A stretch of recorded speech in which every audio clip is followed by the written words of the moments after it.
प्यारे बच्चों, आप सभी का एक बार पुनः हार्दिक स्वागत है BDS यूट्यूब चैनल पर।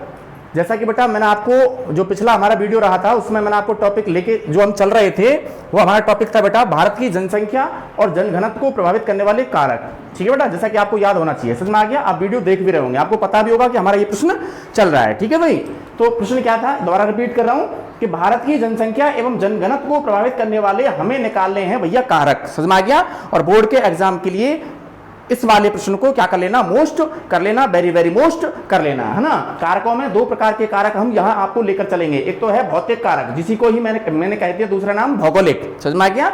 और भौगोलिक के अलावा इसी को हम कहते हैं प्राकृतिक कारक। समझ में आ गया। ऐसे ही भारत की जनसंख्या और जनघनत्व को प्रभावित करने वाले यहाँ देखना बेटा, डायग्राम में आपको नजर आ रहा होगा। ठीक है ना। कौन से कारक हैं? आर्थिक कारक। कौन से कारक हैं? आर्थिक कारक। समझ में आ गया। इधर देखिए बेटा, सभी का ध्यान यहां चाहूंगा, इधर है ना। भौतिक कारक, भौगोलिक कारक और प्राकृतिक कारक। समझ में आ गया। ये मैंने आपको पिछली वीडियो में क्लियर कर दिया है। समझ में आ गया। इसके इधर नीचे निकालिए आप, है ना। भौगोलिक कारकों में पॉइंट निकाले थे हमने, उच्चावच, धरातल का स्वरूप, जलवायु, जल की उपलब्धता, मृदा और क्या, प्राकृतिक वनस्पति। ये वो कारक हैं, याद रखना, जो कि भारत की जनसंख्या और जनघनत्व को क्या करते हैं, प्रभावित करते हैं। यानी कि इन्हें कौन से कारकों में रखा गया है? भौगोलिक कारक, प्राकृतिक कारक या भौतिक कारकों में इन्हें रखा गया है। तो आपको बोर्ड के एग्जाम में प्रश्न कैसे पूछता है, समझ में आ गया। एग्जामिनर जो आपसे प्रश्न पूछेगा, कैसे पूछेगा कि भारत की जनसंख्या या जनघनत्व को प्रभावित करने वाले कोई दो, लास्ट आपसे कितने पूछेगा, कोई दो। कौन से भैया? भौगोलिक कारक बतलाइए। कौन से बतलाइए? भौगोलिक कारक बतलाइए। जिसमें से पहला क्या है आपका पॉइंट, धरातल का स्वरूप। समझा दिया मैंने आपको, है ना, कि भारत का धरातल जो है सर्वत्र क्या नहीं है, समान नहीं है। समझ में आ गया। यानी कि भौतिक विभाग जो है भारत को 6 भागों में बांटा गया। कितने भागों में बांटा गया है? 6 भागों में बांटा गया है। काय की दृष्टि से? भौतिक भागों की दृष्टि से। उस दिन भी मैंने आपको बताया था। एक ऊपर देखिए बेटा, नंबर 1 है ना, हिमालय पर्वतमालाई प्रदेश, है ना, जो कि भारत के उत्तर पूर्व में, कहां पे? भारत के उत्तर पूर्व में लगभग, याद रखना, कैसे आकार में फैली हुई है? अर्धचंद्राकार आकार में फैली हुई है। पहला भाग। समझ में आ गया। दूसरा भाग इसके जस्ट नीचे निकालते हैं अपन, यहां से देखना ना, आपको नजर आ रहा होगा मैप भी, और मैं आपको कहां, यहां उंगली रख करके आपको समझाने का प्रयास कर रहा हूं, थोड़ा ध्यान देना, है ना। यह है भारत का उत्तर का विशाल मैदान, दूसरा भौतिक भाग बन गया। इसके बाद में इधर आ जाइए, भारत के मैप में राजस्थान की तरफ आ जाइए, और राजस्थान में भी विशेषता पश्चिमी राजस्थान। कहां पे? पश्चिमी राजस्थान। और पश्चिमी राजस्थान में तीसरा भौतिक भाग निकल के आता है, थार का मरुस्थल। ठीक है। इसके बाद में चौथा भौतिक भाग, इधर देखिए, है ना, दक्षिण में, भारत के दक्षिण में, कर्क रेखा के नीचे नीचे। समझ में आ गया। कर्क रेखा के नीचे नीचे, याद रखना, त्रिभुजाकार आकृति में पठारी भाग फैला हुआ है, जिसे याद रखना दक्षिण का प्रायद्वीप या पठारी भाग कहा जाता है। समझ में आ गया। ये हो गया भारत का चौथा, कौन सा हो गया? चौथा भौतिक भाग। समझ में आ गया। इसके बाद में पांचवा है आपका, इधर देखना, इधर ये वाला तट है पश्चिमी तट, और ये वाला तट है आपका पूर्वी तट। कौन सा है भैया? पूर्वी तट। और दोनों को मिला करके मैंने आपको बताया था ना, क्या कहा जाता है? दोनों को मिला करके कहा जाता है तटीय मैदान। क्या कहा जाता है? दोनों को मिलाकर के तटीय मैदान कहा जाता है। इसका मतलब भारत का कौन सा भौतिक भाग आ गया? पांचवा। कौन सा आ गया? पांचवा। और छठवां मैंने आपको बताया था, इधर देखना, है ना, भारत के तीनों ओर क्या पाई जाती है? विशाल जलराशि पाई जाती है, जिसमें इधर देखना, भारत के इधर, समझ में आ गया, पश्चिम में, कहां पे? पश्चिम में जो जलराशि है इसको अपन देंगे अरब सागर। किसकी संज्ञा देंगे? अरब सागर की। भारत के बिल्कुल दक्षिण में महासागर, हिंद महासागर। कौन सा है भाई? हिंद महासागर। ठीक है ना। और हिंद महासागर की आकृति अंग्रेजी वर्णमाला के काय की भांति है? एम की भांति। नोटिस कर लेना अपनी नोटबुक में। ठीक है ना। सभी बच्चे जो हैं अपनी नोटबुक में बराबर नोट करते रहें जो आपको मैं पढ़ा रहा हूं। समझ में आ गया। तो मैंने यहां एक प्रश्न बनाया छोटा सा। क्या प्रश्न बनाया? कि भारत के दक्षिण में जो हिंद महासागर है, समझ में आ गया, उसकी आकृति अंग्रेजी वर्णमाला के कौन से अक्षर की भांति है? समझ में आ गया। तो कौन से अक्षर की भांति है? अंग्रेजी वर्णमाला का अक्षर निकालना है आपको, एम। क्या निकालना है? एम। इसके अलावा इधर देखना भैया, भारत के इधर पूर्व में, समझ में आ गया, बंगाल की खाड़ी। कौन सी खाड़ी? बंगाल की खाड़ी स्थित है। समझ में आ गया। इधर देखना, अरब सागर में यहाँ छोटे छोटे द्वीप पाए जाते हैं। क्या पाए जाते हैं? छोटे छोटे द्वीप पाए जाते हैं, जिन्हें लक्षद्वीप कहा जाता है। ऐसे ही इधर निकाल लेना, है ना, बंगाल की खाड़ी में भी छोटे छोटे द्वीप पाए जाते हैं, जिन्हें अंडमान निकोबार द्वीप समूह कहा जाता है। समझ में आ गया। तो इसका मतलब, मेरा कहने का मतलब क्या हुआ कि जब भारत का धरातल ही क्या नहीं है, समान नहीं है। समझ में आ गया। जब भारत के धरातलीय स्वरूप में भी क्या पाई जाती है? विविधताएं पाई जाती हैं। तो जनसंख्या का घनत्व और वितरण भी भारत में कैसा पाया जाता है? असमान पाया जाता है। आपको ये पॉइंट समझ में आ गया होगा, है ना। जैसा कि मैंने आपको एग्जाम्पल के तौर पर बताया था। देखना क्या है ना, कि भारत में एक तरफ एग्जाम्पल के तौर पर बता रहा हूं बेटा, है ना, बिहार। ठीक है।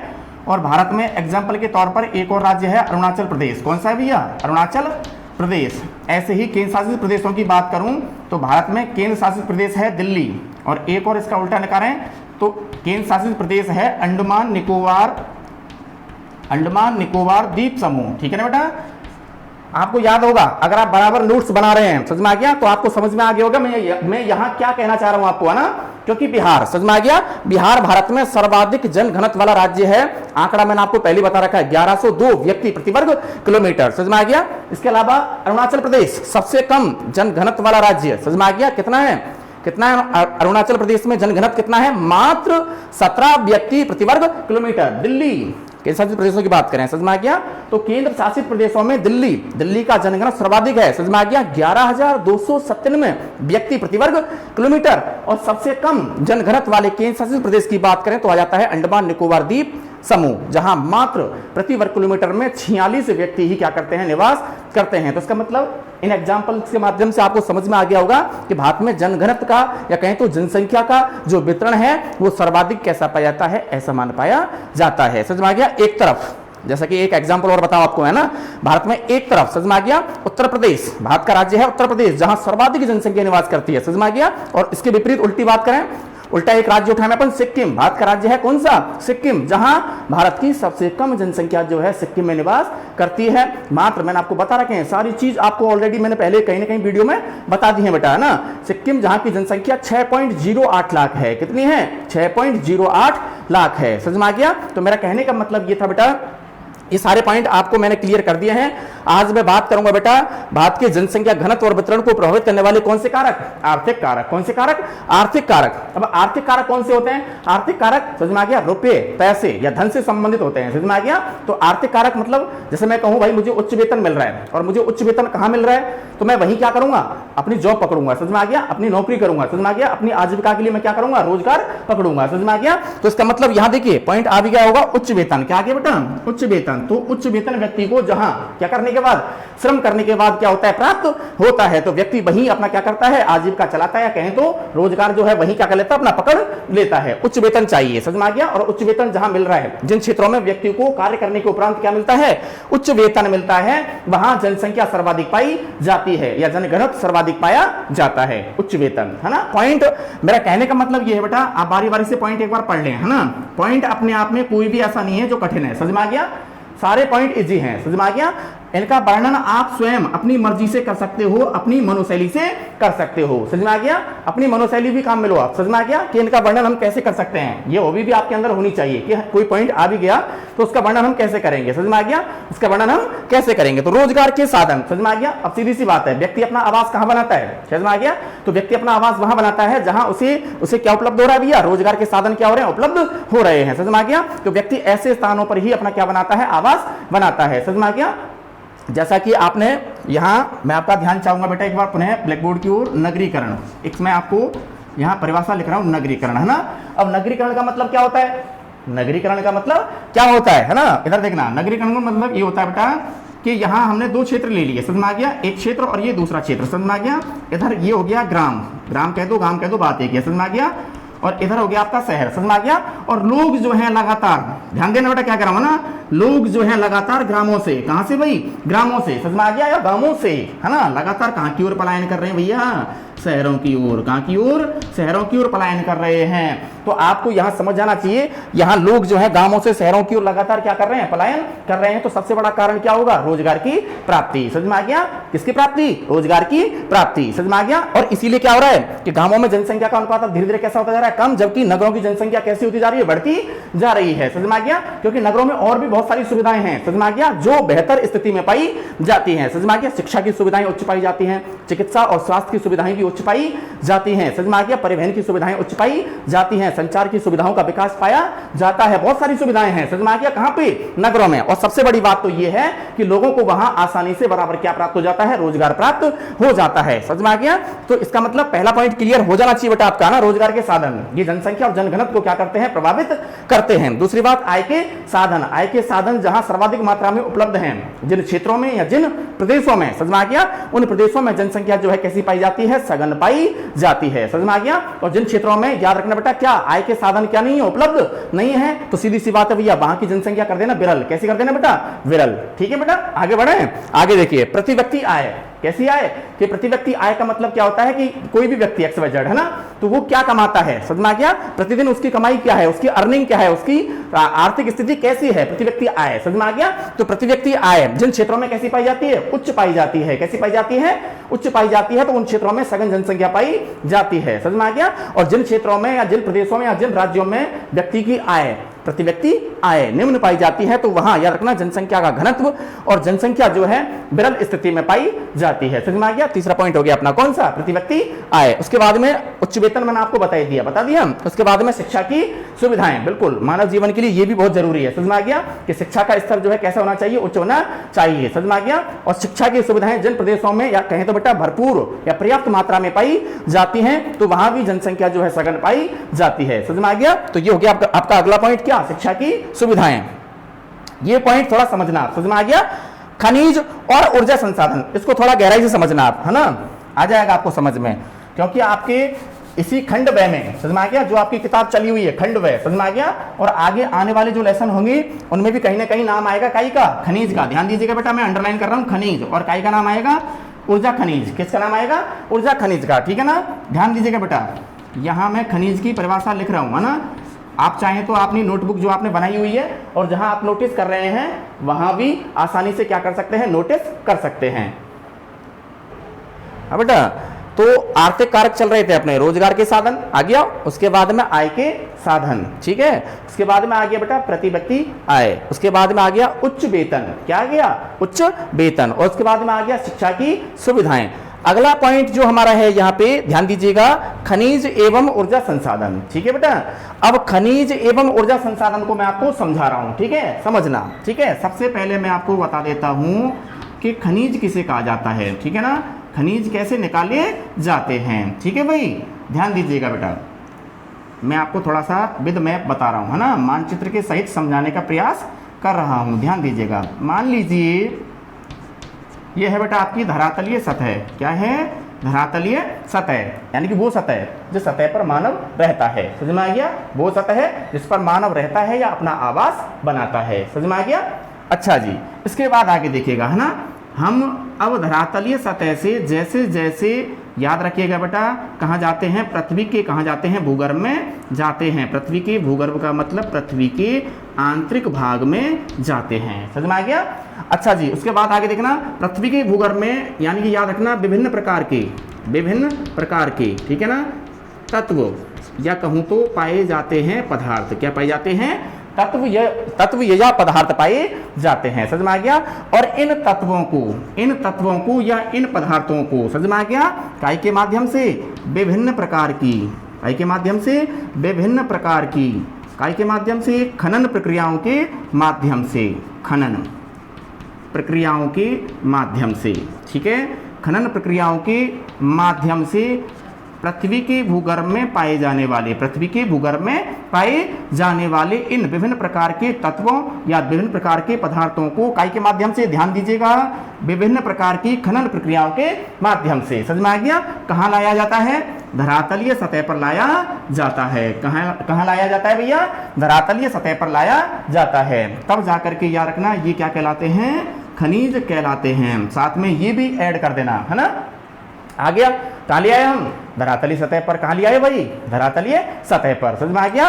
और धरातलीय सतह पर आने के बाद में ये क्या कहलाते हैं? खनिज कहलाते हैं। अच्छा, खनिज का थोड़ा सा एक एडवांस में ये भी याद रखना, ये वे पदार्थ होते हैं जिनके अपने, है ना, भौतिक प्लस कौन से गुण भी पाए जाते हैं? रासायनिक गुण भी पाए जाते हैं, समझ में आ गया? तो याद रखना, विभिन्न प्रकार की इकाई के माध्यम से, खनन प्रक्रियाओं के माध्यम से, पृथ्वी के भूगर्भ से, समझ में आ गया, विभिन्न प्रकार के पदार्थों को कहां तक लेकर आना? धरातलीय सतह तक लेकर आना। और साथ में साथ इन पदार्थों के अपने भौतिक और कौन से गुण पाए जाते हैं? रासायनिक गुण पाए जाते हैं। तब जाकर के ये परिभाषा बन जाती है खनिज की। इकाई की बन जाती है खनिज की, ठीक है ना? इसके अलावा यहां देखिएगा, यहां एक शब्द और छिपा हुआ है, ऊर्जा। क्या छिपा हुआ है? ऊर्जा। और ऊर्जा खनिज कौन से होते हैं? ऊर्जा खनिज कौन से होते हैं? बोर्ड के एग्जाम में भी ऊर्जा खनिज को लेकर कई बार जो प्रश्न है दोहराया गया है, समझ में आ गया? तो ऊर्जा खनिज की परिभाषा क्या होती है? ऊर्जा खनिज की परिभाषा क्या होती है? समझ में आ गया? तो ऊर्जा खनिज वे खनिज होते हैं जिनको उपयोग में लेने के बाद समझ में आ गया हमें ऊर्जा या क्या प्राप्त होती है, ऊष्मा प्राप्त होती है। समझ में आ गया, हमें ऊर्जा या ऊष्मा प्राप्त होती है, वो क्या कहलाते हैं, ऊर्जा खनिज कहलाते हैं। समझ में आ गया, क्या कहलाते हैं, ऊर्जा खनिज कहलाते हैं। बहुत सारे खनिज पाए जाते हैं हमारे देश में, है ना। पृथ्वी के आंतरिक भाग से विभिन्न प्रकार के खनिजों का याद रखना, क्या क्या किया जाता है, खनन किया जाता है, या कहें तो दोहन किया जाता है। पृथ्वी के आंतरिक भाग में बहुत प्रकार के खनिज पाए जाते हैं। समझ में आ गया, इसलिए भारत को खनिजों का अजायब घर भी कहा जाता है। खनिजों का क्या कहा जाता है, अजायब घर भी कहा जाता है। जैसे पेट्रोल है, डीजल है, कोयला है, समझ में आ गया, लोहा है, एल्युमिनियम है, बॉक्साइट है, तांबा है, सीसा है, जस्ता है, सोना है, चांदी है, इत्यादि बहुत सारे हैं। समझ में आ गया, तो बहुत सारे क्या कहें तो बहुत प्रकार के खनिज जो हैं पृथ्वी के धरातल से या आंतरिक भाग से निकाले जाते हैं, और साथ में साथ कौन से खनिज भी निकाले जाते हैं, ऊर्जा खनिज भी निकाले जाते हैं। तो ये खनिज जहां जहां जिन जिन क्षेत्रों से ये निकाले जाते हैं, याद रखना वहां जनसंख्या का बसाव और जनसंख्या घनत्व जो है कैसा पाया जाता है, सर्वाधिक पाया जाता है। समझ में आ गया, जैसे तमिलनाडु में है सेलम, तमिलनाडु में क्या है, सेलम। समझ में आ गया, झारखंड में है बोकारो, झारखंड में क्या है, झारखंड में है बोकारो। झारखंड में एक और स्थान है जमशेदपुर, क्या है, जमशेदपुर। समझ में आ गया, ऐसे ही राउरकेला है उड़ीसा में, राउरकेला है उड़ीसा में। समझ में आ गया, तो ऐसे बहुत सारे खनन केंद्र हैं जहां से भारत में क्या निकाले जाते हैं, विभिन्न प्रकार के क्या निकाले जाते हैं, खनिज निकाले जाते हैं। विजयनगर है, भद्रावती है, समझ में आ गया, विश्वेश्वरैया है, बहुत सारे स्थान हैं। समझ में आ गया, जहां से लगातार क्या निकाले जाते हैं, विभिन्न प्रकार के खनिज और ऊर्जा संसाधन या ऊर्जा खनिज निकाले जाते हैं। तो ये खनिज जहां निकाले जाते हैं बेटा, है ना, ध्यान दीजिएगा ना, तो ये खनिज जहां निकाले जाते हैं वहां लोगों को सर्वाधिक मात्रा में कहें तो क्या प्राप्त होता है, स्थानीय लोगों को, वहां के स्थानीय लोगों को याद रखना बेटा, क्या प्राप्त होता है, रोजगार प्राप्त होता है। समझ में आ गया, औद्योगिकरण, अगला पॉइंट आ गया, औद्योगिकरण। क्या आ गया, औद्योगिकरण का मतलब क्या होता है कि जिन जिन शहरों में या जिन जिन बड़े बड़े नगरों में बेटा क्या होता है, बड़ी बड़ी औद्योगिक इकाइयां और क्या पाए जाते हैं, कल कारखाने पाए जाते हैं। समझ में आ गया, तो वहां भी क्या होगा, वहां क्या होगा, सर्वाधिक मात्रा में जो है श्रमिकों को या लोगों को किसकी प्राप्ति होती है, रोजगार की प्राप्ति होती है। और इसलिए याद रखना, जिन क्षेत्रों में या जिन शहरों में या जिन राज्यों में औद्योगिकरण की जो गति है कैसी पाई जाती है, तीव्र पाई जाती है, तो वहां जो है सघन जनसंख्या पाई जाती है। समझ में आ गया, इसका थोड़ा सा उल्टा करेंगे तो अपन क्या हो जाएगा कि जिन प्रदेशों में या जिन राज्यों में औद्योगिकरण की जो गति है वो कैसी पाई जाती है, धीमी पाई जाती है, तो वहां जनसंख्या जो है कैसी पाई जाती है, विरल पाई जाती है। समझ में आ गया, तो मेरा कहने का मतलब बेटा बार बार आपसे यही है कि कहीं ना कहीं भौतिक और आर्थिक कारक, भौतिक और कौन से कारक, आर्थिक कारक, ये जनसंख्या और जनसंख्या घनत्व को क्या करते हैं बेटा, प्रभावित करते हैं। समझ में आ गया, तो आगे है नगरीकरण, और नगरीकरण का मतलब आपको मैंने बता ही दिया है ना। नगरीकरण का मतलब क्या होता है कि नगरों में, कहने का मतलब मानव के लिए जिन जिन सुविधाओं का बराबर क्या होती है, आवश्यकता होती है, वो सारी सुविधाएं जो हैं नगरों के अंदर पाई जाती हैं। जैसा कि एग्जाम्पल के तौर पे मैंने आपको बताया था बेटा, क्या एग्जाम्पल के तौर पे मैंने आपको क्या बताया था, रोजगार के साधन पाए जाते हैं, आय के साधन पाए जाते हैं, शिक्षा की सुविधाएं पाई जाती हैं। समझ में आ गया, चिकित्सा और स्वास्थ्य की सुविधाएं पाई जाती हैं। समझ में आ गया, इसके अलावा परिवहन और संचार की सुविधाएं जो है पर्याप्त मात्रा में पाई जाती हैं। इसलिए नगरों में भी सर्वाधिक जनसंख्या का सकेंद्रण पाया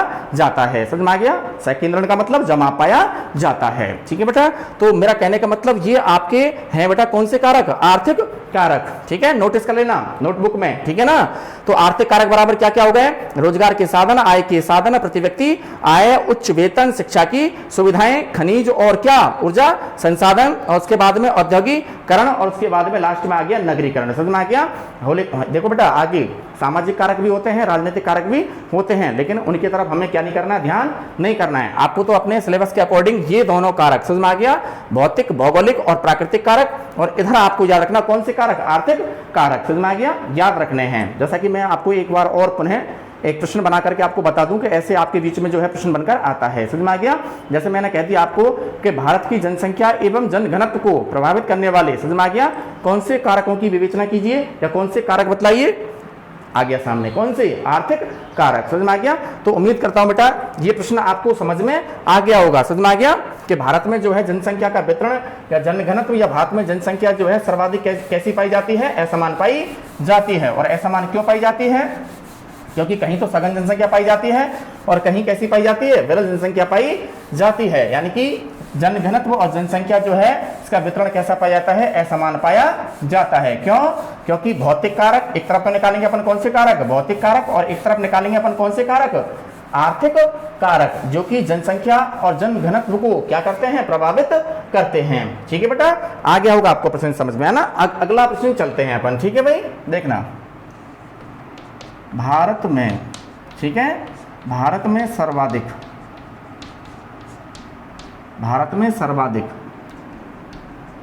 जनसंख्या वाले, भारत में सर्वाधिक जनसंख्या वाले केंद्र शासित प्रदेश, भारत में सर्वाधिक जनसंख्या वाले क्या, केंद्र शासित प्रदेश, और वो भी लगभग हमें कितने निकालने हैं, 3। ठीक है ना, कितने निकालने हैं, 3। ध्यान दीजिएगा बेटा, है ना। आंसर आ गया, पहला उठा दिया मैंने आपको यहाँ से, दिल्ली। क्या आ गया, दिल्ली। दिल्ली के बाद में आ गया भैया आपका पुदुचेरी। क्या आ गया, पुदुचेरी, जिसका पहले नाम क्या हुआ करता था, पांडिचेरी। ठीक है, और उसके बाद में आ गया भैया आपका चंडीगढ़। क्या आ गया, चंडीगढ़। ठीक है ना। भारत में जो सर्वाधिक जनसंख्या वाले राज्य हैं वो तो मैंने आपको पहले ही बता दिया, उत्तर प्रदेश, लगभग 19.96 करोड़ जनसंख्या, है ना, उत्तर प्रदेश।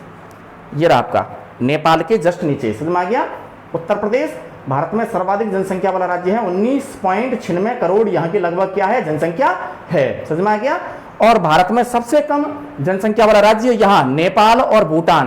किस किस के बीच, नेपाल और भूटान के बीच में भारत का एक छोटा सा राज्य है। आपके पास में मानचित्र हो, घर पर उपलब्ध हो तो आप थोड़ा देखने का प्रयास करना, ठीक है ना, आपको झलक जाएगा, है ना। क्या झलक जाएगा कि नेपाल और काय के बीच, भूटान के बीच भारत का एक छोटा सा राज्य है सिक्किम, जहां सबसे कम क्या पाई जाती है, जनसंख्या पाई जाती है 6.08 लाख। समझ आ गया, कितनी, 6.08 लाख। ठीक है ना। लेकिन यहाँ प्रश्न हमारा राज्यों के लिए नहीं है, मैं यहाँ क्या कह रहा हूँ कि भारत में 3 सर्वाधिक जनसंख्या वाले क्या बतलाइए, केंद्र शासित प्रदेश बतलाइए। तो 3 केंद्र शासित प्रदेश बराबर कौन कौन से आए भैया, दिल्ली, पुदुचेरी और चंडीगढ़। ठीक है ना। आगे प्रश्नों को बढ़ा रहा हूं, इसी क्रम में हम आगे बढ़ रहे हैं ना, और क्रम में आगे बढ़ते हुए मैं आपको यहां अगला प्रश्न जोड़ रहा हूं। देखना बेटा, भारत में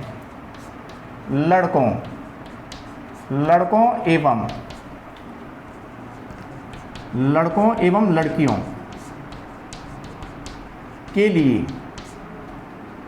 के लिए विवाह की न्यूनतम आयु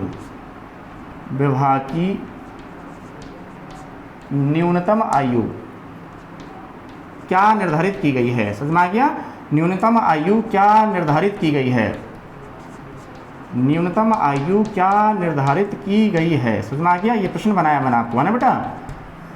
तो आप सभी जानते हैं, नॉर्मल प्रश्न है, छोटा सा प्रश्न है और आ जाएगा आंसर आसानी से। ठीक है ना। तो भारत में लड़कों के लिए विवाह की न्यूनतम आयु है ना 21 वर्ष। कितना, 21 वर्ष। इसके अलावा लड़कियों के लिए विवाह की न्यूनतम आयु कितना निर्धारित किया गया है, 18 वर्ष। समझ में आ गया जी। अगर ऐसा नहीं होता है, समझ में आ गया, तो कानून के तहत, समझ में आ गया, अगर कहीं बाल विवाह का प्रयास किया जाता है ना, लड़की की आयु कितनी नहीं है, 21 वर्ष नहीं है, और लड़की की आयु कितनी नहीं है, 18 वर्ष नहीं है, तो कहीं ना कहीं याद रखना, समझ में आ गया, कानून के तहत काय का प्रावधान रखा गया है, दंड का प्रावधान रखा गया है, क्योंकि ऐसा विवाह जो है काय की स्थिति में आ जाता है, बाल विवाह की स्थिति में आ जाता है। समझ में आ गया। तो मैं आपको कह रहा था कि भारत में लड़कों और लड़कियों के लिए जो विवाह की न्यूनतम आयु है कितनी रखी गई है, लड़कों के लिए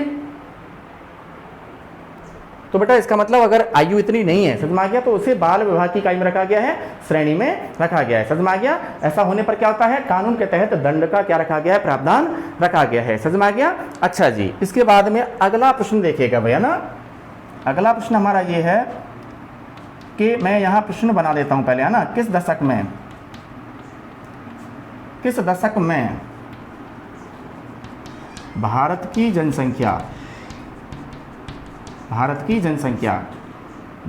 जनसंख्या कहाँ चली गई, माइनस में चली गई, सर्वाधिक। ठीक है ना, चली गई, या कहें तो किस दशक को, ये बना लेना अपना, महान विभाजक दशक, या महान गिरावट दशक कहा जाता है। क्या कहा जाता है, महान गिरावट दशक कहा जाता है। बन गया। ठीक है साहब, है ना। इसके बाद में मैं आपको जस्ट इसके बाद अगला प्रश्न ये भी बना रहा हूं, है ना, कि महान छलांग दशक किसे कहा जाता है, किसे कहा जाता है। ठीक है ना, ध्यान दीजिएगा, आंसर आपको समझ में आ जाएगा। ठीक है ना, अंडरलाइन कर लेना प्रश्न में, है ना। महान विभाजक दशक, मैंने यहां पूछा है आपसे महान विभाजक दशक, और मैंने यहाँ पे महान विभाजक दशक को एक दूसरा नाम और दे दिया बेटा। क्या कह दिया कि महान विभाजक दशक को ही महान गिरावट दशक के नाम से जाना जाता है। समझ में आ गया। तो ये इसका नाम महान विभाजक दशक क्यों पड़ा, या इसका नाम दशक का नाम महान गिरावट दशक क्यों पड़ा, क्योंकि इसका आंसर देख लीजिए आप पहले, है ना, आपको समझ में आ जाएगा ना। पहले तो दशक निकालिए, दशक बराबर है 1911 से 1921 का दशक, अंडरलाइन कर लेना जी, आपको हर हाल में याद रखना है ना। तो 1911 से 21 के दशक में याद रखना कि दशक में भारत की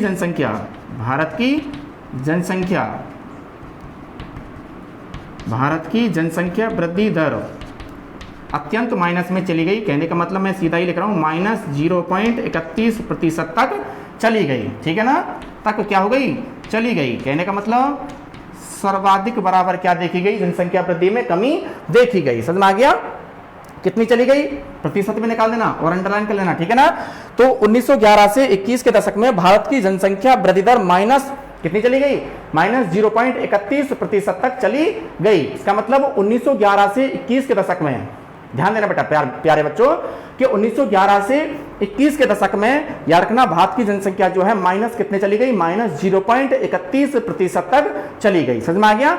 और सर्वाधिक काय के कारण, सर्वाधिक जनसंख्या वृद्धि में काय आने के कारण, कमी आने के कारण ही इसे याद रखना, इसे किसे, इस दशक को ध्यान दीजिएगा। आ गया कौन सा दशक, 1911 से 21 के दशक को याद रखना क्या कहा जाता है, महान विभाजक दशक, या कहें तो महान गिरावट दशक के नाम से जाना जाता है। ठीक है ना।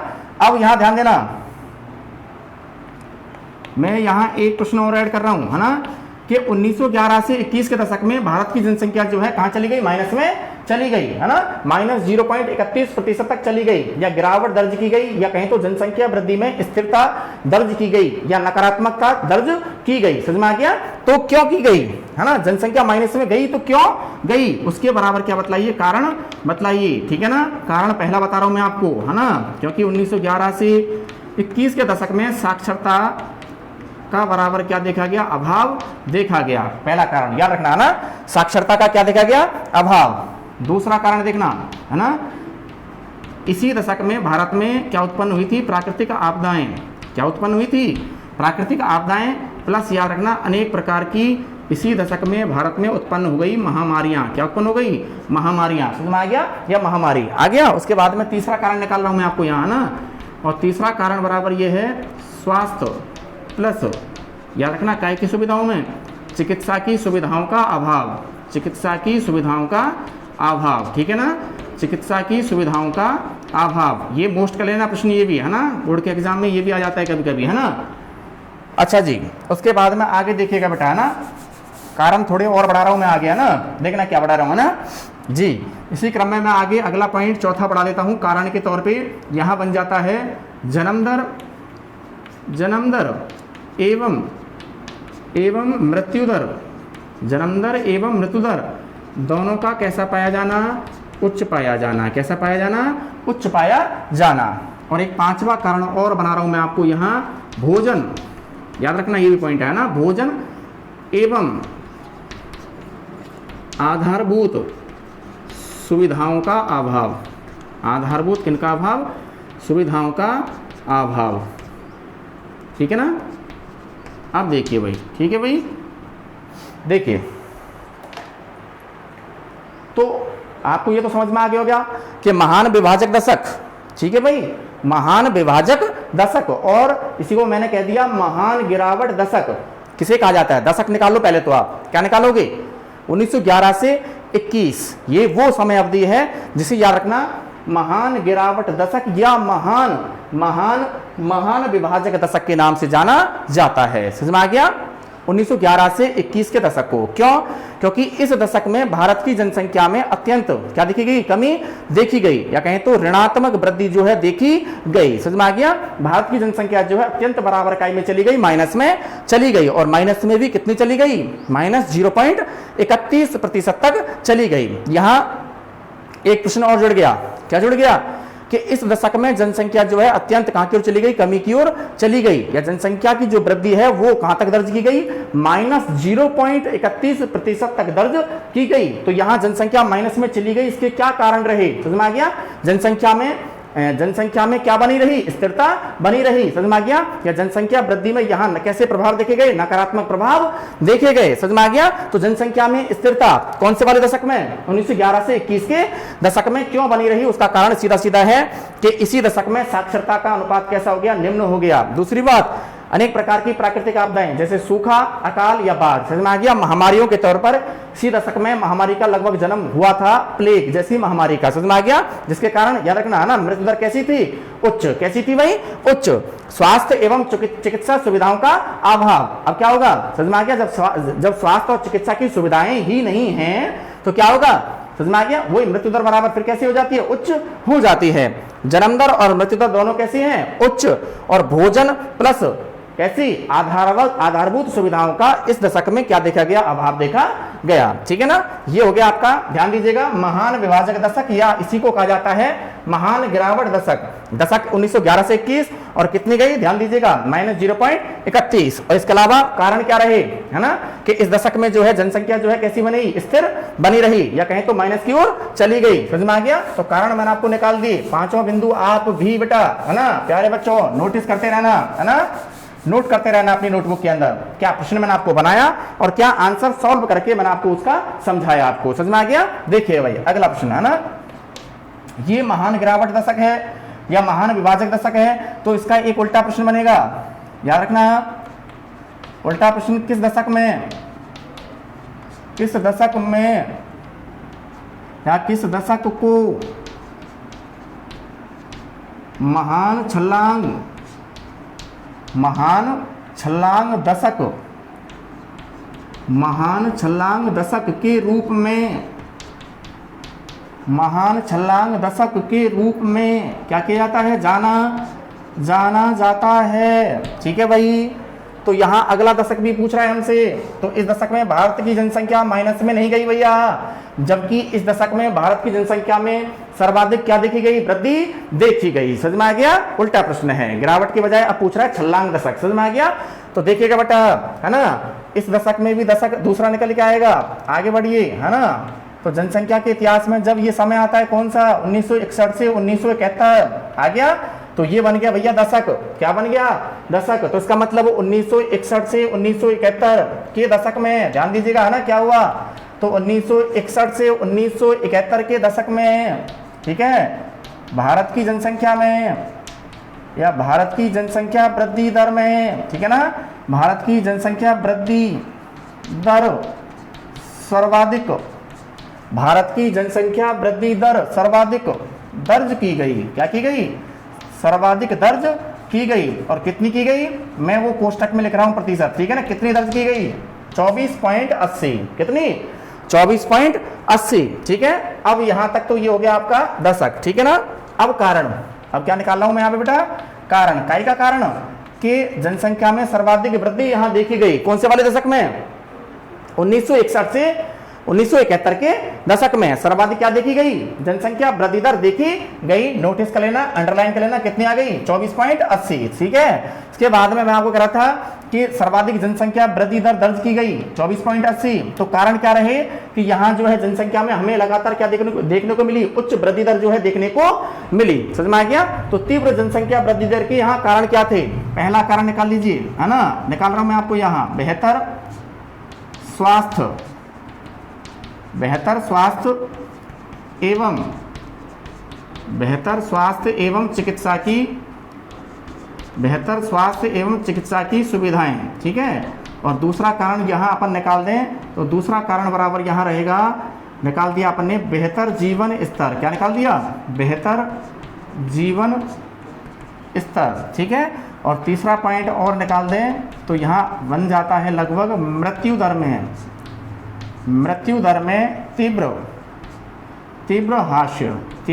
हास्य, ठीक है। ये 3 पॉइंट याद रख लेना आप, समझ में आ गया भाई। तो देखिए भाई, है ना, गिरावट दशक हो गया, विभाजक दशक हो गया। लेकिन यहां प्रश्न हमारा यह है कि किस दशक को याद रखना, काय के नाम से, छलांग दशक के नाम से जाना जाता है। समझ में आ गया? या किस दशक को छलांग दशक के रूप में जाना जाता है, अंडरलाइन कर दिया। छलांग दशक निकालेंगे तो यहां मैंने आपको दशक बना दिया भाई, क्या दशक बन गया, 1961 से 71, है ना। 1961 से कहां तक का, 1961 से 1971 का जो दशक है, इस दशक में भारत की जनसंख्या वृद्धि दर जो है सर्वाधिक क्या की गई बेटा, दर्ज की गई। और कितनी दर्ज की गई, ये कंपटीशन एग्जाम के लिए भी पूछा जाता है बार बार, है ना। यहां भी याद रखना कितनी माइनस में गई, -0.31। और यहां सर्वाधिक के अंदर आ रहा है, तो सर्वाधिक कितनी दर्ज की गई, 24.80% तक दर्ज की गई। समझ में आ गया। और इस दशक में सर्वाधिक जनसंख्या वृद्धि दर, है ना, होने के क्या कारण हैं, समझ में आ गया। क्योंकि इसी दशक में, कौन से दशक में, 1961 से 71 के दशक में स्वास्थ्य और चिकित्सा की सुविधाएं कैसी हो गई, बेहतर। समझ में आ गया, कैसी हो गई, बेहतर। जन्म दर उच्च हो गई। समझ में आ गया। और लोगों का जीवन स्तर भी कैसा होने लगा, सुधरने लगा, या लोगों का जीवन स्तर भी कैसा हो गया, बेहतर हो गया। समझ में आ गया। और इसके अलावा एक और तीसरा कारण कि इकाई के अंदर मृत्यु दर में क्या देखी गई, तीव्र हास्य या तीव्र कमी। समझ में आ गया। मृत्यु दर में क्या देखा गया, तीव्र हास्य देखा गया। समझ में आ गया। तो ये वो 3 कारण हैं जिनके कारण अपन ये कह सकते हैं कि 1961 से 71 के दशक में, ठीक है बेटा, 1961 से 71 के दशक में भारत की जनसंख्या में सर्वाधिक जो है क्या देखी गई, वृद्धि दर देखी गई 24.80% तक। समझ में आ गया। इसके अलावा इसी कारण, सर्वाधिक काय के कारण, तीव्र जनसंख्या वृद्धि दर के कारण इस वाले दशक में, है ना, इस दशक को, कौन से दशक को बेटा, 1961 से 1971 के दशक को महान छलांग दशक के रूप में क्या किया जाता है, जाना जाता है। ठीक है भाई, पढ़ते रहिए घर पे कंटिन्यू, है ना। जितना बेस्ट होगा उससे भी कहीं ज्यादा बेस्ट मैं आपको यहाँ क्लास के अंदर ऑनलाइन क्लास जो आपकी चली हुई है, इनके अंदर मैं आपको देने का प्रयास करूंगा। ठीक है, कमी अपन कोई भी छोड़कर नहीं चलेंगे, ये मेरा आपसे दावा है। ठीक है भाई, चलते बेटा आगे, है ना। अगला प्रश्न उठाते हैं, देखिएगा प्रश्न क्या बनेगा। जनघनत्व ज्ञात करने की, जनघनत्व ज्ञात करने की अन्य सूत्र बतलाइए, अन्य सूत्र बतलाइए। ठीक है ना, ये बन गया प्रश्न आपका, है ना। देखिएगा, है ना, जनघनत्व ज्ञात करने के अन्य क्या बतलाइए, जनघनत्व ज्ञात करने के अन्य सूत्र बतलाइए। ठीक है भाई, पहला गणितीय घनत्व, कौन सा घनत्व, गणितीय घनत्व। ठीक है भाई, इसके बाद में v निकाल रहे हैं अपन यहाँ से, कायिक घनत्व। एक बार तो मैं आपको लिख रहा हूं कि कौन कौन से घनत्व हमें यहाँ पढ़ने हैं। ठीक है ना भाई। सी कृषि घनत्व, कौन सा घनत्व, कृषि घनत्व, कौन सा घनत्व बेटा, कृषि घनत्व। डी आगे निकालिए अगला, है ना। अगला निकालेंगे तो यहाँ बन जाता है आपका चौथा पोषण घनत्व, कौन सा बन जाता है, पोषण घनत्व। कौन सा बन जाता है भाई, पोषण घनत्व। और एक और मैं आपको अगर यहाँ निकालूँ पांचवा, तो वो बन जाता है, ध्यान दीजिएगा प्यारे बच्चों, आर्थिक घनत्व। कौन सा बन जाता है, आर्थिक घनत्व। ठीक है ना, आर्थिक घनत्व, या इसी को कहा जाता है आंकिक, क्या कहा जाता है, इसी को आंकिक घनत्व कहा जाता है। ठीक है भाई, देखिएगा तो इनको कैसे कैसे क्या किया जाएगा, ज्ञात किया जाएगा, या इनको ज्ञात करने का बराबर अब हमें क्या निकालना है, सूत्र निकालना है। ठीक है भाई, देखिएगा बेटा, ना। तो सबसे पहला देखिए भाई, जनघनत्व ज्ञात करने का सूत्र तो आपने पहले ही निकाल लिया। क्या निकला था कि प्रदेश की कुल जनसंख्या बटे प्रदेश का कुल क्षेत्रफल, ये निकला था आपका जनघनत्व ज्ञात करने का सूत्र। आपको मैंने पिछली वीडियो में ये प्रश्न, जनघनत्व किसे कहते हैं और जनघनत्व ज्ञात करने का क्या बतलाइए, सूत्र बतलाइए, मैंने आपको पिछली वीडियो में ये प्रश्न आपको मैं क्लियर कर चुका हूं। समझ में आ गया। तो यहाँ जनघनत्व ज्ञात करने के अन्य सूत्र हैं, क्या है भैया, अन्य सूत्र, जिसमें सबसे पहला आ गया आपका, ध्यान दीजिए, जनघनत्व ज्ञात करने का कौन सा सूत्र, गणितीय घनत्व ज्ञात करने का सूत्र। तो देखिए क्या बनेगा, सेम किसकी तरह बनेगा, सेम गणितीय घनत्व ज्ञात करने का सूत्र किसकी भांति निकलेगा, जनघनत्व की भांति ही निकलेगा। तो क्या बनेगा, ध्यान दीजिएगा, प्रदेश की कुल जनसंख्या वटे प्रदेश का कुल क्षेत्रफल। ठीक है, ये बन गया आपका। ठीक है साहब।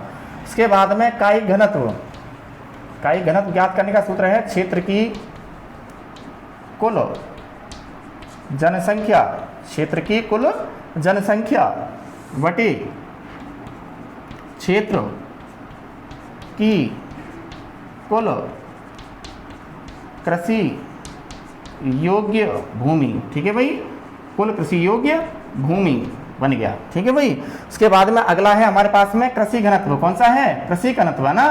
तो देखना कृषि घनत्व कैसे ज्ञात करेंगे। कृषि में संलग्न, कृषि में संलग्न कुल, कृषि में संलग्न कुल जनसंख्या बटे नीचे कुल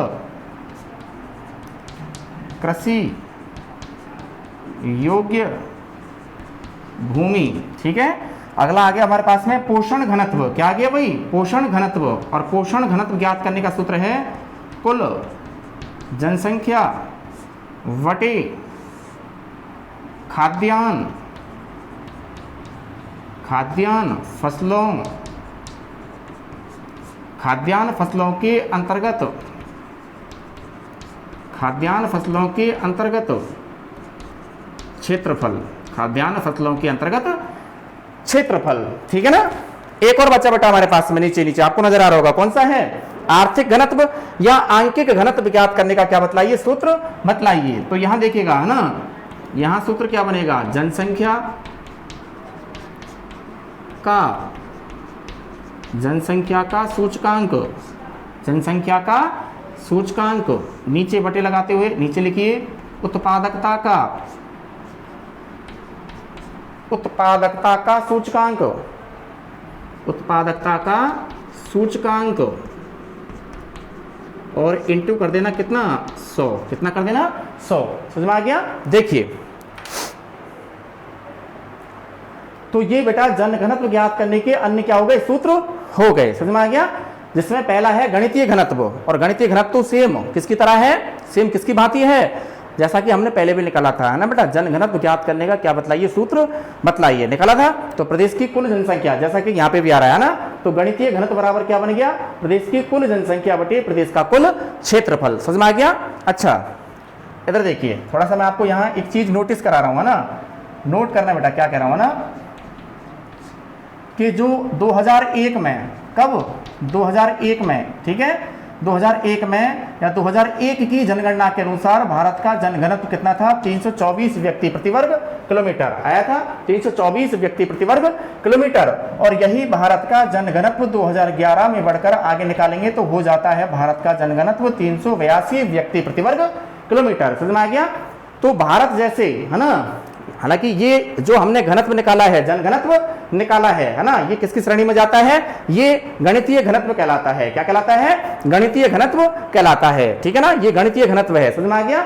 जबकि मैं क्या कह रहा हूं आपको, नोटिस करने वाली बात ये है, देखना नोटिस करने वाली बात आपकी ये है बेटा कि भारत जैसे, ध्यान दीजिएगा क्या कह रहा हूं ना, भारत जैसे कृषि प्रधान अर्थव्यवस्था वाले विशाल जनसंख्या वाले देश के लिए, है ना, भारत एक कृषि प्रधान देश है और कृषि प्रधान अर्थव्यवस्था वाला देश होने के साथ साथ, समझ में आ गया, कृषि प्रधान अर्थव्यवस्था वाला देश होने के साथ साथ भारत एक विशाल जनसंख्या वाला भी क्या है? देश है। तो ऐसे देश के लिए जहां जहां क्या बेटा, जहां की जनसंख्या कैसी है? विशाल है, और साथ में साथ क्या रखना, जहां की जनसंख्या का अधिकांश भाग इकाई में संलग्न है, कृषि में संलग्न है, तो ऐसे देश के लिए गणितीय घनत्व के बजाय, समझ में आ गया, कौन से घनत्व के बजाय बेटा? गणितीय घनत्व के बजाय कौन कौन से?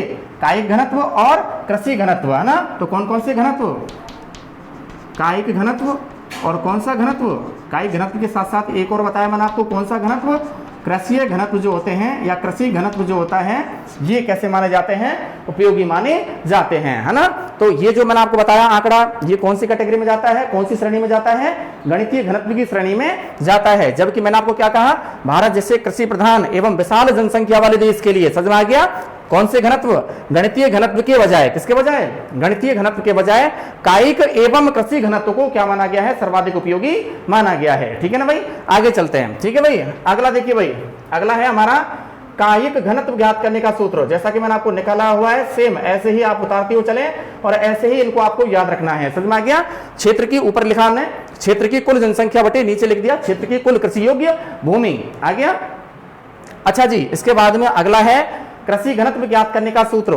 कृषि में संलग्न कुल जनसंख्या, इसके नीचे बटे लगाते हुए कुल कृषि योग्य भूमि।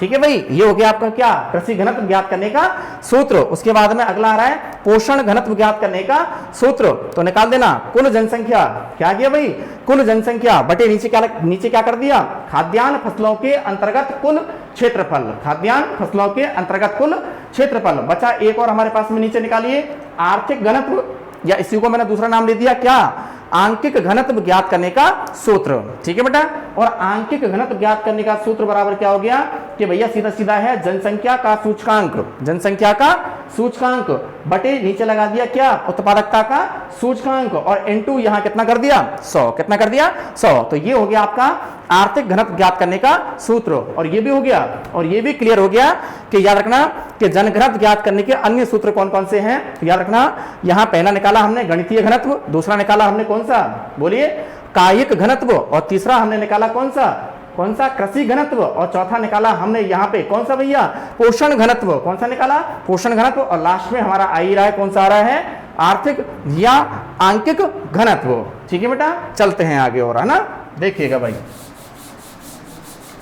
अगला प्रश्न हमारा ये है, ध्यान दीजिएगा क्या बना रहा हूं प्रश्न, कि आर्थिक स्तर की दृष्टि से, काय की दृष्टि से, आर्थिक स्तर की दृष्टि से, है ना, आर्थिक स्तर की दृष्टि से भारत की जनसंख्या को कितने संवर्गों में बांटा गया है। कितने संवर्गों का मतलब कितने वर्गों में बांटा गया है। ध्यान दीजिएगा, प्रश्न नोटिस करना बेटा, अगला प्रश्न है ना, ये भी आपके सिलेबस में है प्रश्न। ठीक है, मिल जाएगा आपको बुक्स, आप जब देखने का प्रयास करोगे घर पे, बुक्स होगी आपके पास में, है ना, और बुक्स ओपन करना और ओपन करके देखना, है ना, आपको चमक जाएगा ये प्रश्न, है ना।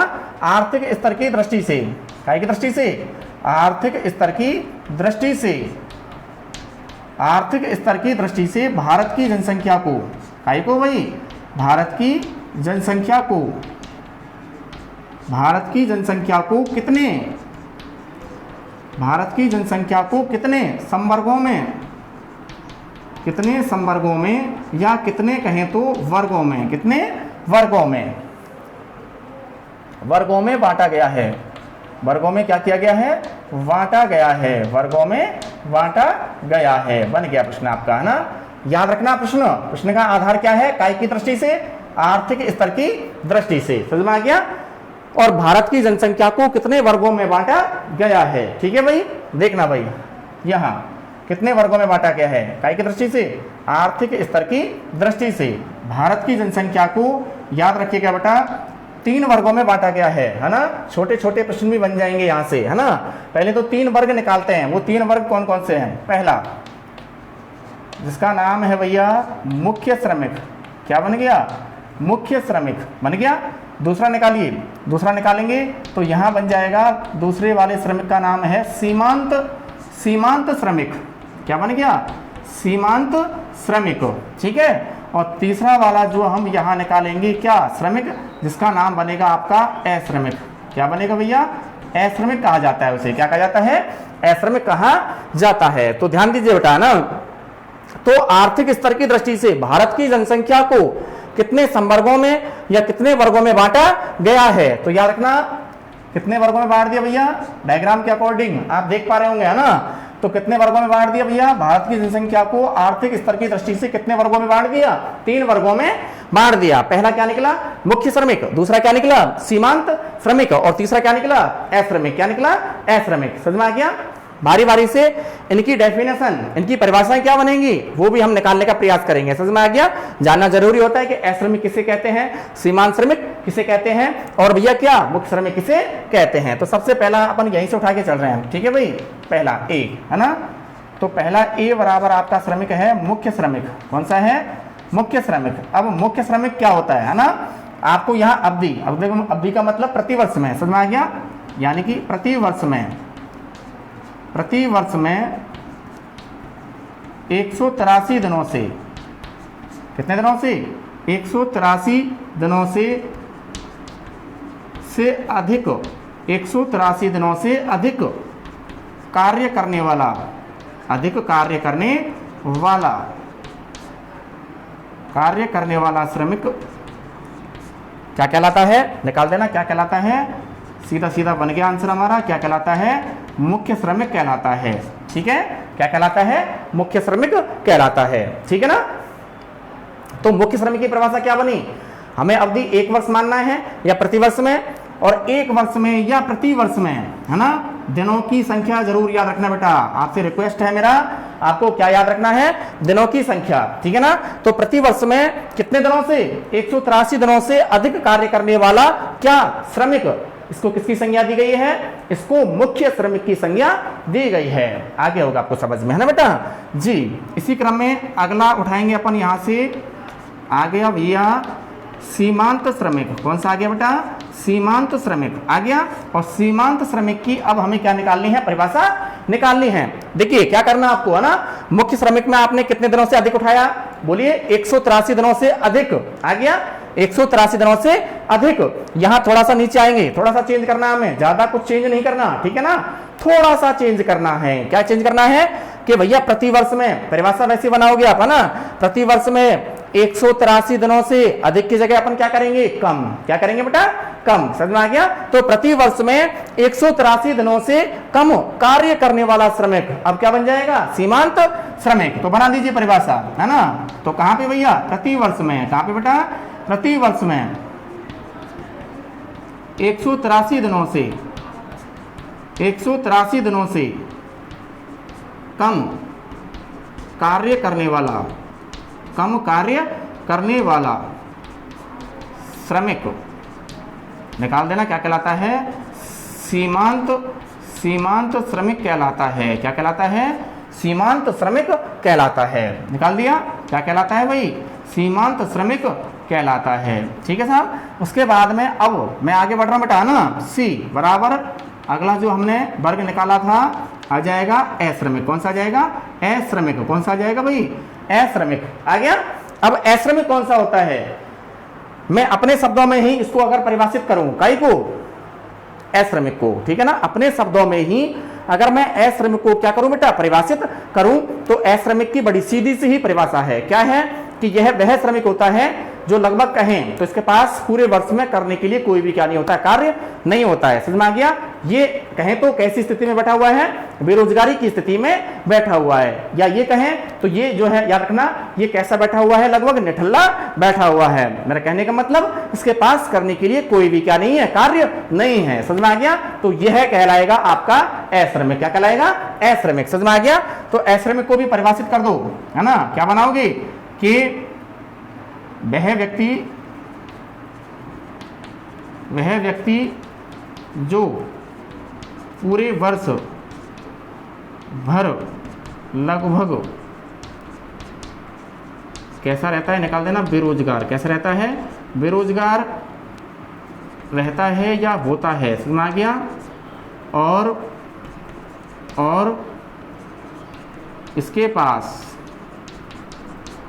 इसके पास करने के लिए कोई भी क्या नहीं होता है? कोई भी कार्य नहीं होता है। समझ में आ गया? कोई भी कार्य नहीं होता है। समझ में आ गया जी। इसका मतलब यह कैसा बैठा हुआ रहता है? यह लगभग निठल्ला बैठा हुआ रहता है। समझ में आ गया? निठल्ला बैठा हुआ रहता है। समझ में आ गया? निठल्ला बैठा हुआ रहता है। ध्यान दीजिएगा। ठीक है, रिपीट कीजिए दोबारा से। आर्थिक स्तर की दृष्टि से भारत की जनसंख्या को कितने संवर्गों में या वर्गों में बांटा गया है? आंसर यहां से 3 वर्गों में। कितने वर्गों में बांटा गया बेटा? आर्थिक स्तर की दृष्टि से भारत की जनसंख्या को कितने वर्गों में? 3 वर्गों में बांटा गया है, जिसमें पहला मुख्य श्रमिक, दूसरा सीमांत श्रमिक और तीसरा अश्रमिक। मुख्य श्रमिक को अपन कैसे निकालेंगे भाई? यानी कि मुख्य श्रमिक की परिभाषा क्या बनेगी? कि मुख्य श्रमिक वह होता है जो प्रति वर्ष में 183 दिनों से अधिक क्या करता है? कार्य करता है। समझ में आ गया?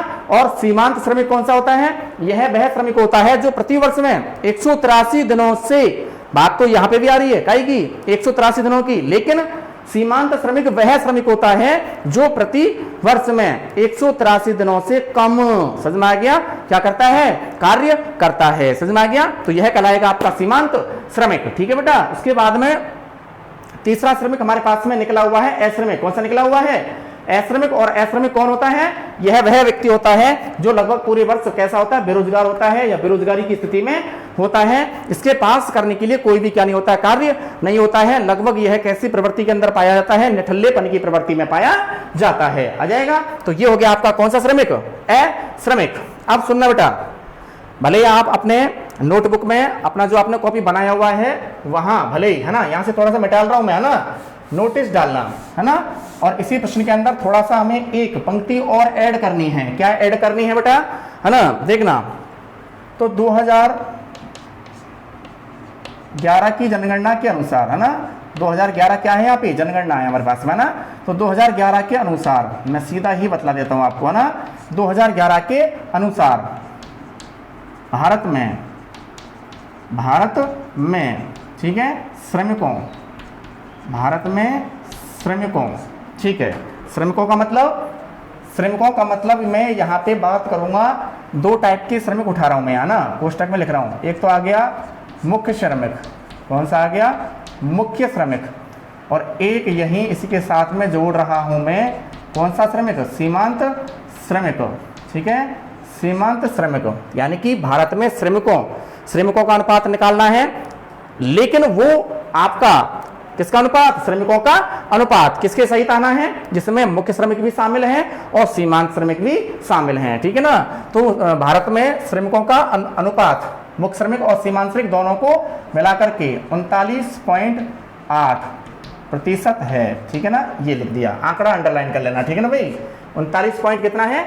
8% है। जबकि आगे बढ़ा रहा हूं, है ना, जबकि अब हमारे पास में श्रमिक बचे कौन से? जबकि अश्रमिकों का अनुपात, किसका अनुपात? जबकि अश्रमिकों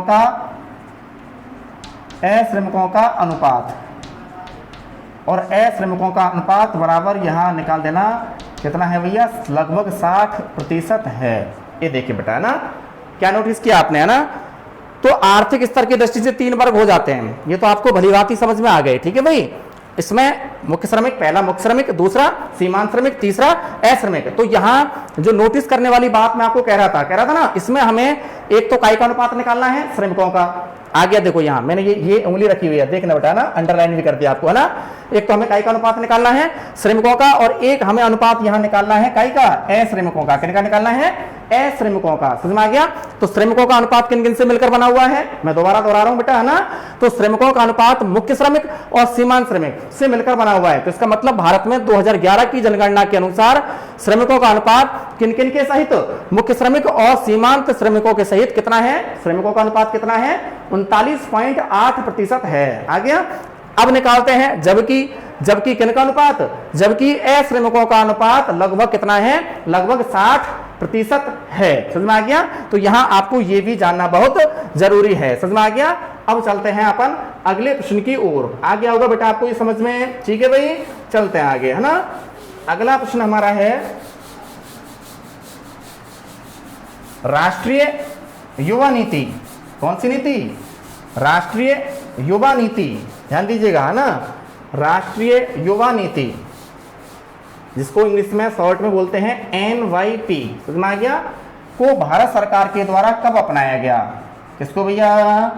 प्रश्न को मैं बता देता हूं आपको कि प्रश्न हमारा सीधा सीधा है कि भारत सरकार द्वारा, है ना, भारत सरकार द्वारा प्रश्न बनना बेटा अपना राष्ट्रीय युवा नीति। राष्ट्रीय युवा नीति इसको NYP को कब अपनाया गया? ठीक है। वह इसके क्या बतलाइए? उद्देश्य बतलाइए। क्या बतलाइए? वह इसके उद्देश्य बतलाइए। ठीक है ना, बन गया प्रश्न हमारे पास में। ठीक है भाई। तो देखिए बेटा, राष्ट्रीय युवा नीति तो भारत सरकार के द्वारा राष्ट्रीय युवा नीति NYP, शॉर्ट में इंग्लिश में इसको निकाल देते हैं, को कब अपनाया गया? राष्ट्रीय युवा नीति को भारत सरकार के द्वारा कब अपनाया गया और इसके क्या बतलाइए, उद्देश्य बताइए। ठीक है ना, देखिए भाई, राष्ट्रीय युवा नीति को याद रखना फरवरी 2014 में अपनाया गया। ठीक है ना, 2014 में क्या किया गया, अपनाया गया। आ गया भाई, ये लो साहब, समय आ गया। तो राष्ट्रीय युवा नीति को भारत सरकार के द्वारा फरवरी 2014 में अपनाया गया। ठीक है भाई, इसके बाद में आगे देखना है ना, क्या कह रहा हूं मैं यहाँ पे ना, राष्ट्रीय युवा नीति, राष्ट्रीय युवा नीति किसके अनुसार, इसको अगर इंग्लिश में भी यहां निकालें तो NYP के अनुसार, NYP के अनुसार, है ना, कितने से कितने वर्ष, 15 से 29 वर्ष, 15 से कितने वर्ष, 15 से 29 वर्ष, 15 से 29 वर्ष के किनको बेटा, व्यक्तियों को, है ना, व्यक्तियों को काय के रूप में प्रदर्शित किया है। 15 से 29 वर्ष के व्यक्तियों को याद रखना राष्ट्रीय युवा नीति ने, है ना, काय के रूप में प्रदर्शित किया है, युवाओं के रूप में, काय के रूप में, युवाओं के रूप में क्या किया है बेटा, युवाओं के रूप में क्या किया है, प्रदर्शित किया है। तो यहाँ उम्र, है ना, उम्र याद रखना कितने से कितने वर्ष, 15 से 29 वर्ष, समझ में आ गया। 15 से 29 वर्ष तक के जो आपके व्यक्ति हैं, मनुष्य हैं, लोग हैं, ऐसे व्यक्तियों को जिनकी आयु कितनी है, 15 से 29 वर्ष तक के व्यक्तियों को किसने, राष्ट्रीय युवा नीति ने बराबर काय की श्रेणी में रखा है, युवाओं की श्रेणी में रखा है। या 15 से 29 वर्ष के व्यक्तियों को युवाओं के रूप में क्या किया है, प्रदर्शित किया है, किसने, राष्ट्रीय युवा नीति 2014 ने। समझ में आ गया। तो कब अपनाई गई, 2014 में। इसके अलावा इसमें क्या है, यानी कि राष्ट्रीय युवा नीति ने कितने से कितने वर्ष के व्यक्तियों को, 15 से 29 वर्ष के व्यक्तियों को काय के रूप में प्रदर्शित किया है, युवाओं के रूप में प्रदर्शित किया है। यहां ध्यान देना, आगे मैं यहां निकाल रहा हूं उद्देश्य, क्या निकाल रहा हूं, उद्देश्य। और उद्देश्य में पहला पॉइंट, ठीक ना, देखना बेटा, देश के युवाओं, देश के युवाओं व किशोरों का चहुमुखी विकास करना, या चहुमुखी विकास पर क्या देना, बल देना, चहुमुखी विकास पर क्या देना, बल देना। ये राष्ट्रीय युवा नीति का पहला क्या बन गया, उद्देश्य बन गया, है ना। दूसरा देखना भाई, दूसरा बनेगा अपना कि इनमें का मतलब युवाओं और किशोरों में, है ना, इनमें देशभक्ति व, है ना, देशभक्ति व उत्तरदायी नागरिकता के गुणों का, उत्तरदायी नागरिकता के गुणों का क्या करना, विकास करना, या इनको बढ़ाने पर बल देना। ठीक है ना। आगे देखिए भाई, तीसरा उद्देश्य भी सीधा है कि यार रखना इनको का मतलब आपको बार बार में कहना पड़ रहा है ना, क्या, इनको का मतलब युवाओं और किनको, किशोरों को। समझ में आ गया।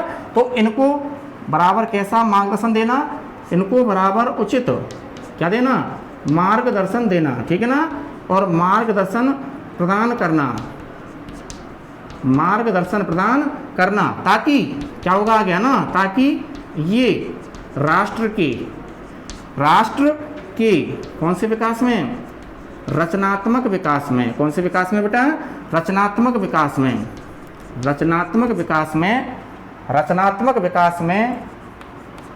में अपना क्या दे सकें, अपना महत्वपूर्ण योगदान दे सकें। ये लो साहब, ये हो जाता है बेटा आपके प्रश्न का आंसर। दोबारा रिपीट कर रहा हूं, ध्यान दीजिएगा ना। तो राष्ट्रीय युवा नीति NYP को कब अपनाया गया, भारत सरकार के द्वारा। ठीक है ना। तो राष्ट्रीय युवा नीति NYP, जिसको अपन इंग्लिश में शॉर्ट में बोल रहे हैं, इस नीति को फरवरी 2014 में भारत सरकार के द्वारा अपनाया गया। राष्ट्रीय युवा नीति ने कितने से कितने वर्ष, 15 से 29 वर्ष के व्यक्तियों को काय के रूप में, बोलो काय के रूप में, भैया सीधी सी बात है, युवाओं के रूप में क्या किया है, प्रदर्शित किया है। समझ में आ गया। अब इस राष्ट्रीय युवा नीति को अपनाने के उद्देश्य, ठीक है। तो अपनाने का पहला उद्देश्य मैंने आपको लिखा हुआ है बेटा ब्लैक बोर्ड पे, है ना, क्या लिखा हुआ है कि देश के युवाओं और किशोरों का, है ना, कैसा विकास करना, चहुमुखी विकास करना, है ना। दूसरा उद्देश्य कौन सी नीति को अपनाने का? राष्ट्रीय युवा नीति को अपनाने का, है ना।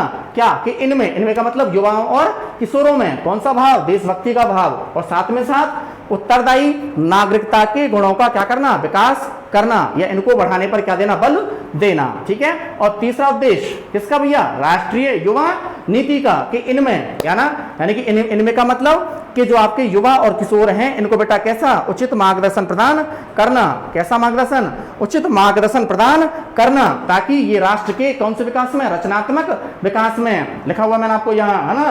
राष्ट्र के कौन से विकास में? रचनात्मक विकास में अपना क्या प्रदान कर सके? महत्वपूर्ण योगदान प्रदान कर सकें, ठीक है बेटा। ये प्रश्न हो जाता है आपका राष्ट्रीय युवा नीति जिसको कब अपनाया गया? फरवरी 2014 में, ठीक है। इसके क्या उद्देश्य थे मैंने आपको यहाँ लिख दिया है ना। लाइक करते रहें वीडियो, कमेंट भी करते रहें, सब्सक्राइब भी करते रहें। जो देख रहे हैं नए बच्चे जो यहाँ जुड़ रहे हैं ऑनलाइन क्लास के लिए, वो यहाँ चैनल को लाइक भी करें, सब्सक्राइब भी करें, और अपने कमेंट भी यहाँ डालें।